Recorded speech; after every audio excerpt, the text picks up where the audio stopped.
Hey, thanks so much, Maura. Thank you so much, Sarah. We're here at Agentic Marketing Summit, and I'm so pleased to be joined by Colin Fleming, the CMO of ServiceNow. Colin, welcome. Hey, thanks for having me. Now, we have had the pleasure of knowing one another for more than 15 Yeah. years. And when I first met you, I couldn't believe you told me that your background was actually as a Formula One team driver for Red Bull. Yeah. And all of a sudden, here you are 15 years later, or more than 15 years later, and you're the CMO at a top 5 software company. For the audience, can you just tell us a little bit more about your background and Yeah. how you got to where you are today?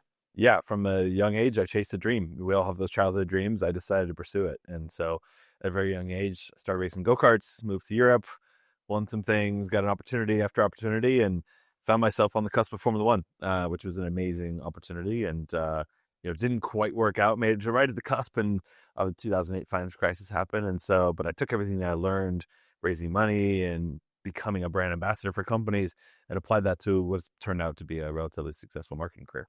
Yeah, and you sure have been on the forefront of brand in enterprise software. I think that's a super cool background. I saw you keynote at Adobe Summit earlier this year, and you had a big slide that said the two B's in B2B, none of them stand for boring. So, I've watched you and your approach to marketing at ServiceNow as long as you've been there. Like, can you tell us a little bit about like your perspective on B2B marketing? Sure.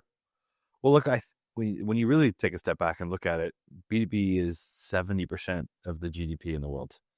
And yet, for some reason, the marketing comparatively has not been good or as provocative, as thought leadership oriented. And so for me, the kind of career progression for me and the career trajectory has been about challenging that status quo. Why Yeah. can't B2B marketing be just as good, be just as provocative and just as business oriented as our friends in B2C? And so that's really what motivates me and my team on a daily basis. Because we have an opportunity to move audiences, and this is real things at stake here. And I think that's been really fun trajectory for us as a company. And I've loved what I've watched you do over at ServiceNow. You've got Idris Elba Yeah. that is repping your brand. You're running Wall Street Journal ads that says you don't need AI agents. I think you are sponsoring Team Ferrari or something like that. But basically, what is your approach when it comes to agents and AI? Let's dive into that because you're trying to change an entire industry and you're obviously not trying to do it in a boring way. So like, how do you think about it? Well, it's funny because I'm both a consumer and a purchaser of agents, and also we are in the business as well. And so that headline you mentioned, it's always a good juxtaposition headline Yeah. because look, we're all going through this together. We're learning, we're adopting in real time, and the market is moving really, really quickly. A couple perspectives we really learned is getting our data in order and making sure that we've got a great foundation, because what we see a lot of our customers doing and a lot of people and peers in the market are they're putting agents to work on top of the legacy hornet's nest of complexity of technology that exists. And so really making sure our foundation is set, putting agents to work where repetition really, really matters, and where we really get to think about specialization. That's really interesting for us, allowing humans and people to really do the things that we're really great at. Well, they're the top marketer at a software company that delivers agents, and you're the CMO who's got to run a huge Yeah, organization. Let me ask you about this term. We're here at the Agentic Marketing Summit. Some people have said earlier this year we're entering this new agentic marketing for sure. era. A year ago, we were not using this terminology. What does it mean to you as the CMO? Well, I think it's we have to not just rethink about marketing in incremental ways. We have to kind of rewire ourselves for this new world and think about what was never within reach is now within reach. Right? We've been having this conversation. You and I have done a lot of marketing planning cycles in our career, and it's always like, well, now I can afford 150 account-based marketing accounts, and it used to be 120 or whatever it is. Now we think we can do ABM at scale. True scale. We don't have to think about those limitations. And so we almost have to rewire our brains in ways that we haven't in the past, which is a lot of fun. We have to think about our data repositories, and almost data becomes almost the golden asset for marketers. We haven't had that thought in the past. And so really rethinking every aspect to allow the creativity in humans to come out, the opportunity to come out, and really enable agents to handle the small stuff so we can focus on doing the big creative stuff. So let me double click on something you just said, which is finally we could do ABM at scale. Yeah. Explain to the audience, like, what do you mean when you say that? Well, it's always been a limitation on, we can handle, let's say, that 100 accounts that we've been able to fund and resource and articulate against and really be thoughtful about. But agents take away those mundane tasks that stood in the way of us scaling. So now we can think about building out the right buying group audiences, articulating messages in personalizing ways at true scale. And those things are not within reach. And so the question inside the four walls of ServiceNow, and I'm sure you're thinking about this as well, is how do we unshackle ourselves from the burdens of the past and really have an opportunity to think at true scale? And so I do think persona targeting, segmentation, data, things like this have never been as within reach as it is today. And that opens up all kinds of opportunities. I think 15 years ago, we were in a marketing laboratory together and we said the word one-to-one personalization, right? And that's kind of waiting for that it's moment. like the mantra of our industry for so long. And finally, we kind of are at this moment where you actually can have one-to-one personalization at scale, like pretty crazy. What do you think are the biggest challenges as organizations shift from we're all shifting from a traditional marketing model, a traditional marketing tech stack, traditional marketing people, and now we're in the agentic marketing era. What pitfalls do you see out there, or even the struggles you've had internally kind of transforming your organization? What advice do you have for other CMOs? Look, I think a couple of things are true. We know the average company has 367 different applications inside the organization. And what we see a lot of vendors and a lot of companies are doing, they're just dumping agentic technology on that existing tech stack. Without regards, we're thinking about, how does my data sit? Is my data in the right foundational order? Do I have the right partners? Not just my existing partners, but do I have the right partners to think about this going forward? Am I betting on the future? So I do think that I see a lot of companies getting in trouble, just almost exasperating the hornet's nest of complexity we talked about. So it's about simplifying the tech stack, really thinking about what really matters, and prioritizing outcomes, not use cases. So many times I see marketers think about, I've got 17,000 agents in my tech stack. That doesn't mean it's successful. We've actually seen success by reducing our agents, choosing the right partners like Qualified and things like this to really help us scale, make sure the data is in order for it to have the right amount of context along the way. And it's that fundamental, that foundational layer that really enables success at the agentic layer. Okay, so you just said it's about outcomes, not agents. I think we went through a period of time earlier this year where marketers, I think we were proud to say, oh, we put this agent into production and chalk up a win. But as you do that, ultimately, it's not about just putting some agent into production. It's about where can you get the most value as a business? What are the outcomes I can drive for the marketing organization? Let me pivot a little bit, because as you told me that story, the Wall Street Journal ad that you ran said, you don't need AI agents. And it was a full page ad. I think we can probably pop it up here on the screen. And, can you expand a little bit more on the ServiceNow philosophy about how agents do work, but humans also do work, and the creativity that humans bring and freeing up humans to actually do what they do best? Can you tell me the message behind that ad? It was super provocative, but what's the message? Yeah, a couple things. One is we saw the agentic direction. Too much of the conversation was going towards job replacement. And it was almost like people at odds with agents. And we think it's both. We think the agents are there to help tackle the mundane, to sweat the small stuff, so humans can focus on what they're really great at. And I look at that, and I look at our job as CMOs is to find the DNA of the company and put a big spotlight on it. And at ServiceNow, from literally day one when Fred Letty founded the company, it was putting whatever technology it was to work for people. And I think about that 20 years later now, and we find ourselves in this position to be able to put AI to work for people, not just to put AI to work and move people aside, but to do it with them.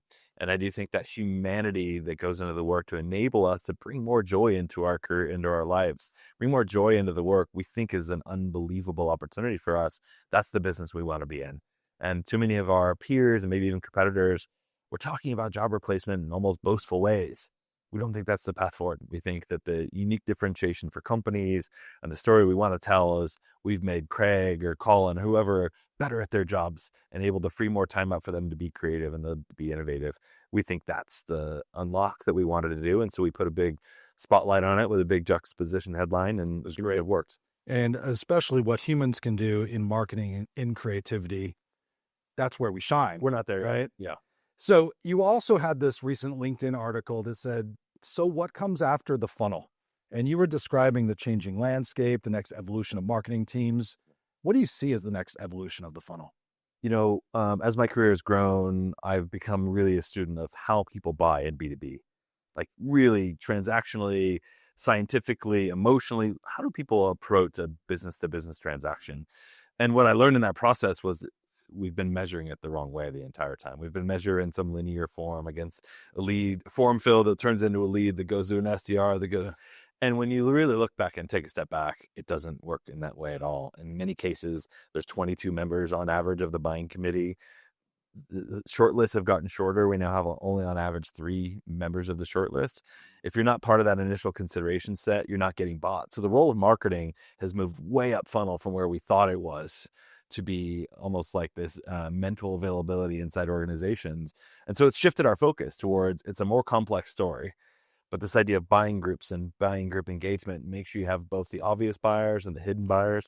Those things are becoming more and more important. And so we've decided to point our attention away from a linear transaction into really a full-featured representative picture of what the buying group should look like and how they're engaging with us. And that's account-based marketing. You and I were talking at a conference earlier this year, and you were saying, like, like it's not my job to just take a lead and turn that lead into a booked meeting for an account executive. My job is to warm up the entire buying group, the buying committee, the people that are going to be involved in making that decision, and then hand that on a silver platter over to sales. Yeah, right. We call it our bingo card. We're actually looking, do we have representative engagement from the right volume of people? And we know through 20 years of business history who the influencers are, who the actual economic buyers are, and how much better is the relationship with sales when you can hand a full representative picture of all the people that should be involved in a buying cycle instead of just flipping a lead over the fence. That's a very different relationship between sales and marketing, and we all know how critical that is. And so I do think the relationship with sales has only grown as a result of this sort of new mindset we have inside the company. So you're at the forefront of doing this. If I can take a little bit of a detour and ask you, because I'm sure the audience wants to know right now, sure, how do you do it? Like, what are the key elements of your tech stack that you have in place? What's kind of coming, down the line? How are you putting this all together? I'm sure you've got kind of the traditional stack, but you might have some secret sauce in there too. Sure. Well, I think even before the tech stack, it comes with permission and license from the executive team, right? So CEO Bill McDermott is an incredibly supportive CEO, allowing us to take risks and allowing us to push. So I think it takes a lot of genuine curiosity. It takes a lot of test and fail type of environments to build confidence along the way. It was quite a daunting thing when I joined the organization. We cut lead generation by 63%. Usually the formula for a CMO to get fired, but the company was super supportive because we approached it with we think the world looks like this. Can we go that direction? And it turns out when you cut lead generation the way we did and focus the energy more on quality and buying group orientation, conversion rates went through the roof. And so we more than offset that reduction. And so it really took license and almost culture of experimentation to get us to that point. Then you need the right partners. And of course, we're huge Adobe customers and they've been great partners with us. Partners like Qualify that help us think through the full value chain of identifying early signals all the way through that full buying group representative makeout. That's really, really important. And it's important for us to step away from the status quo. We had to break many things along the way. And I do think that that's a challenge in any organization, especially a large public one. Breaking things that have been working for 20 years is a daunting task. And so going back to the culture and building a culture of experimentation, building an opportunity to really rethink the way that things have been and set right the future, I think has been really, really the representative picture. But the thing we've learned along the way, and I keep going back to this because it's important, don't forget the small fundamental things. That foundation is so critical because if you don't have your data in order, you're not really thoughtful about what the end game is. The agentic layer on top of it doesn't really scale. Yeah, you've mentioned data more than a few times now in this pretty quick conversation. Obviously, that's super important. You've been in this role now for how long? 18 months. 18 months. And, I look at it from the outside and say, Colin is a mover and a shaker. You've done things with the brand. You've changed the technology stack. You've changed the strategy. And it's not that things necessarily weren't going in the right direction, but you kind of came in and had your unique perspective on ServiceNow and how you guys were going to grow the business, which I just want to commend you on. Super, super impressive, by the way, especially as we're going through this period of time. What do you think, if you were to have your crystal ball, and I know it's really hard because none of us predicted the ChatGPT moment, but now that we're kind of squarely in this agentic AI or agentic marketing era, and you're running the marketing organization, ServiceNow is obviously a major player themselves across the board. What do you think is going to be possible? If you could predict, what do you think is going to be possible a year from now? Yeah. What are we going to be doing a year from now in the ways that we operate our teams that maybe like we never would have thought of Yeah. even a couple years before? I think the ways that marketers have differentiated will change pretty materially. Where we used to be able to compete on tech stack or speed to market, or competed on certain things, a lot of those are going to be sort of mundane now and almost equal across the so that allows, can we move quick enough with messages in the market? That's really, really important. So if we find differentiation and zigging when others are zagging, to the headline in the Wall Street Journal, we think that's really, really important. Standing for something as a company and making sure you got the right partners to move faster than others. So we do think that things like segmentation and market research are going to be pretty commonplace. We're all going to have access to the same technology now, but can we build the experiential layer on the front end to reduce friction? So much of marketing has been about inserting friction to capture interest along the way. But now we can use technology to remove friction and to remove that layer that we put in front of it for so often. That makes our customer experiences better, and that allows our differentiation message to be a little bit more omnipresent, and allows us to kind of maybe turn the boldness meter up in ways that we haven't been able to in the past. I love it, because this is how you market. Like the boldness meter, I feel like, is up at ServiceNow. And this concept of like the frictionless buying experience, we've used that terminology, a lot as well.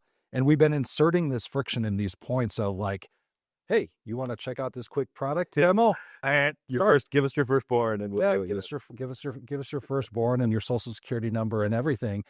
But the buyers obviously don't want that, right? Buyers want to do their thing. They want to do their research. They want to raise their hand at the moment where they're ready to engage with maybe a sales team.